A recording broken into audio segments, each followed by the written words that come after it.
the one, forgive me, technical difficulties, the one, the only, Dead by Daylight. That's what we're here to celebrate, appreciate the wonders of this. Yuni, kick us off. How did you first encounter this game? And when did it not so much hook you, right? It's the not hook you. Ha, ha, Mm. ha. I see what you did there. Yeah, I learned from the master. Um, uh, I first saw this game like 2 years ago. My friends were playing it a bit, and it looked cool, but I don't do super well with scary games. Mm-hmm. It's like I looked at them play it a little bit, but I didn't really get into it. And then they had like a free weekend or whatever, so we tried it out because they really liked it and stuff. And I didn't like it at that time actually. It was Oh. spooky to me. Because like I didn't know where the killer was and had the heartbeat noise and it got me spooked. So yeah, I didn't touch it again after that. And then like a year passed and they picked the game back up again and they were share screening, when we were hanging out and stuff. And so I started watching them play it because they seem to really enjoy it and it's not as spooky when you're watching other people play it. Yeah, uh-huh. And they're I pretty agree. good at it, so it was a lot of watching them do well at it. So it wasn't as spooky. And so I spent like 2 months or so just occasionally watching them play when they were playing. And I started getting into the game. I started picking up some of the terms and, understanding kind of what went on. And then uh, they had another free weekend and I picked it up myself. I didn't do super good, but I really enjoyed it and I had friends to kind of help me out and that's sort of Wow. So when it kind of took off. you've been kind of practicing or playing this game on and off, or probably more consistently since you became a VTuber for the better part of a year. Not quite that long. I say it'd be like 2 or 3 months before I started VTubing, so like 3/4 of a year. Okay, 3/4 of a year. There you go. So what is that? 8 months? Something like that. Eight Oh, months or so, 8 or 9 months. yeah. I was yeah. Not so. Oh, that's right. 9 months. Thank you. My math's a little bit fried right now. Hey, Luna. I want to say hi, Luna. Welcome to the chat. Luna's another member Hi, of Luna. Team Starstruck. She's in the chat right now, folks. That's Luna Mura right there. Awesome person. I always say that, but it's true. I gotta say what's true. So she in the chat. Yes, you may be a little late. This is the last segment, but you missed. It's one heck of a show. Uni played the Pokemon game. We put on our PowerPoint presentation. The chat betrayed me because Fig rigged the hell out of it. And I think it's still would have won regardless. yeah, I agree. I'm not gonna deny it.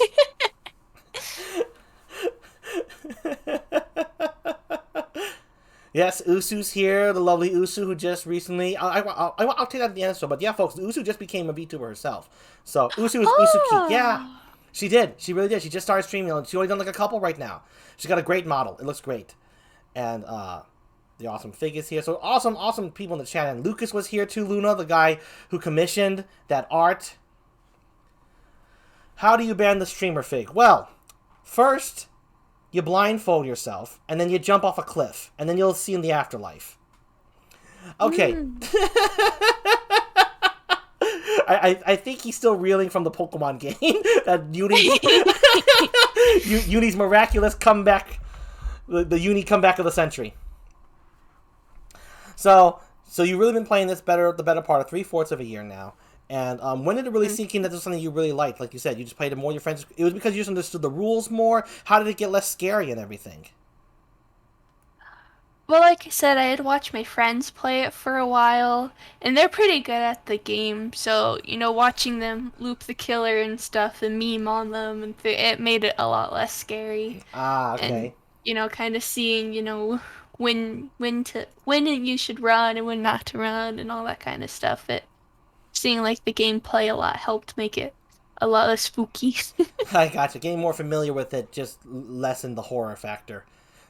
Because horror is like dependent a lot on the unknown. So once you hmm got comfortable with the game, cool. So that's how you got over the horror. But what is it that this? Why did this one stick with you?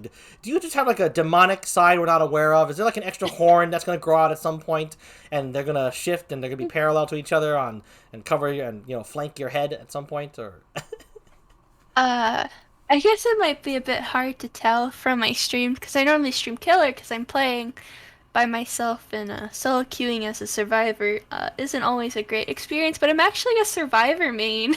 I play more survivor than I do killer. Oh, Um, okay. But you play such a because I good killer. normally play with friends. I play well for the rank I'm in, I gotcha. but I am by no means in DVD terms super good at it. I hear ya. Because there are players that dedicate a lot of time to this game. So, like, the big names and stuff have like 4,000 hours plus, up Sure. to like 6,000 hours plus, which is a lot of game time. Well, they're the ones who, if you can mark as truly obsessed with the game, Uni, you're just along for the good ride. Yeah. And Mm-hmm. I'm gonna acknowledge chat a bit here. Um, that joke almost killed me. Oh my god! What do you mean by Sumio might hear about this? I always compliment Sumio. I compliment. Is it to do with the compliments? It's because I forgot my compliment. This is what happens when I compliment too many of my friends. You know, the one that gets left out is gonna peed off. Okay, I love Sumio, but he's asleep right now. That's why I didn't have to bring it up. Uh-oh, that makes you seem like a total dickhead. No, I'm just playing around. Um, Yuni 6.66, I see. But Yuni just acknowledged that she plays mostly as a survivors. So, Mm-hmm. so in general, this just got fun to you because you just played with friends and no other reason than that. Just simple as that. Well, that was just kind of how I mainly got into it, but the reason why I enjoy it a lot is because as a survivor and stuff, it's a team effort to try to, Yes. get all the objectives done and uh, work together. And if you're playing with friends, to like communicate and stuff. Or Mm-hmm. even if you're solo queuing, finding ways to communicate without being able to actually speak to each other. Right. Um, and the teamwork aspect, I enjoy that a lot. As well as, personally trying to like outsmart the killer, outloop them, trying to buy time and stuff for others. It's a lot of fun. It is. It's a lot of fun to watch too. I mean, I don't know if you all saw it, but I saw the game. I was present for that game because I was during Uni's 6 month celebration, where she managed to 4K two sets of groups. Now, granted, they were noobish, they were noobish, but Yeah, the rank reset had just happened, so it pushed me down into like the baby rank with people who uh are like starting the game. yep. But everyone starts from somewhere, and nevertheless, it's not hmm easy to 4K. Some of them had a relative idea of what to do, right? Like they knew to throw down the hmm boards and stuff like that. And I didn't realize that character you play with the hatchet doesn't lose momentum after she throws it. So that's what's kind of deadly about that. You know, she keeps She moving. does a little bit, Oh, I missed that. but yeah, she definitely does a little bit, but if you're able to hit someone with a hatchet, you lose less momentum than if you were to like swing at them. So being Yes. able to nail your hatches is very important for hunches. But if you look at like high level huntresses, they're able to like snipe people from across the map because they can predict where people are gonna go. Like someone will finish a gen and Whoa. they're able to figure out like, oh, they're probably gonna go towards this like Gen next. area to try to hide behind stuff and like they like picture it in their head how fast they would be running and stuff and they're able to predict them and snipe. It's crazy. Wow. Like, yeah. High level huntress mains are a different breed. Well, they have to be because if it's doing the matchmaking, then they're going to be fighting survivors of that breed, right? Who are hmm trying to outpredict each other. According to Luna, Yuni was a very patient Dead by Daylight teacher. I'm glad you felt that way. I definitely try to be because I know there's a lot, um, especially if you're playing with someone else and they pull you into with people who um have played the game a while because then they have like, perks and stuff and you kind of have to know what's going on. So there's definitely a decent learning curve for DBD, just Hmm. trying to learn all the information you kind of need to know. Indeed. And Chia God says that the atmosphere is well done, so that's real cool. Oh, by the way, for the folks who don't really know Dead by Daylight, Yuni, explain to them how the game works. Oh yeah, I That's kind of skipped over that. okay, we can jump into the Deep, middle. all good. DVD is an asymmetrical horror semi-survival game. Uh, so there's like the survivor side and then the killer side. So a game consists of four survivors and one killer. The survivor side is trying to complete their objectives and escape before they all die, and the killer is trying to complete his objective, which is to sacrifice all of the survivors to the entity. There you have it, folks. And the way you escape, I remember, is like you have to go through doors. You have to start up generators to like open a door, and the sacrificing is not as clear as it seems. But yeah, Uni gave a great summary of it. So Dead by Daylight. What else do you want to add on Dead by Daylight, Uni? Any like fun experiences that you've had with it, like whoa, that just happened kind of thing that stand out in your mind? Mm, um, I'm trying to think of stuff that you don't have to like know the game for it to be. Oh I no, don't know. There's like throw a in some lot of nuances. Go ahead, throw in the ones that you have to know the game. Just uh throw it in there. People who know the game will be glad well to they hear what have happened.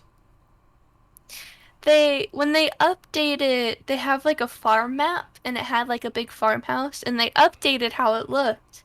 And so people were playing on it on their like test build thing that they Mm-hmm. put up every now and then. And so they had someone playing as like Amanda, the pig, and she can like do like a lunge kind of thing. And there's like a the floor had a weird uneven part, so she was able to launch herself upwards and then like cuz she crouches, so she's able to just was able to just sit inside the window, which you're not supposed to be able to do. And it was just a very funny thing cuz then she could also crouch and lunge from in the window and it was just a very funny bug that they patched out. So she like lunge on top of survivors or something like that, or right? She was able to like go from inside the window, which you're normally supposed to be able to like vault over. It's Yeah. supposed to be like part of the wall, and she was able to just kind of sit in it and look at people and attack from there. Why? So essentially, because normally survivors can hop through the windows, but she was like essentially blocking that one, goaling She the got like window, stuck inside the window, yeah. and she can still attack while inside the window. Oh, that's hilarious. hmm That happened to you? You saw that happen while you played a game, or just something you just heard about or read about? I was watching someone stream it. I was watching one of like the bigger DVD people stream it and stuff, and it was really funny. Okay.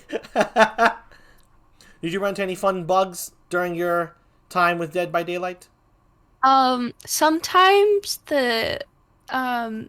when you escape, like at the end of the game, like you see your character running, and then as people die or escape, you'll see them running with you at the end.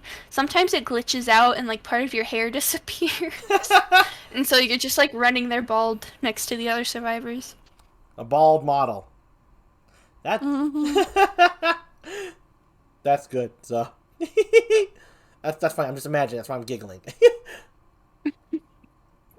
I know And what's. I've had some good experiences where, I'll loop a killer and I'll just hide behind something stupid and then they just lose me. Oh yeah. Those moments are always very fun. Nice. So like hiding like in the grass or like a corner. I hear corners are death traps to hide in. It's a very risky play because you can get like blocked in there if Right. you don't play it right. So where did you hide? That you fooled the killer. Uh, I like ran into like a room and then doubled back and like dropped down a hole and they didn't hear me. And so they were just looking around upstairs while I kind of disappeared out the bottom area.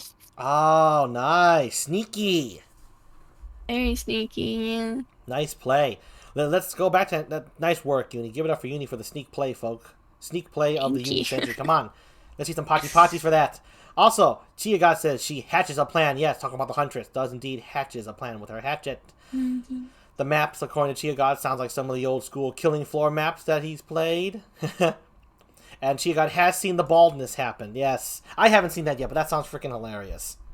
So, Uni, anything else you want to add on Dead by Daylight, or just like it just got good to you, and now it's just fun as heck, and you may or may not have a slight addiction to it.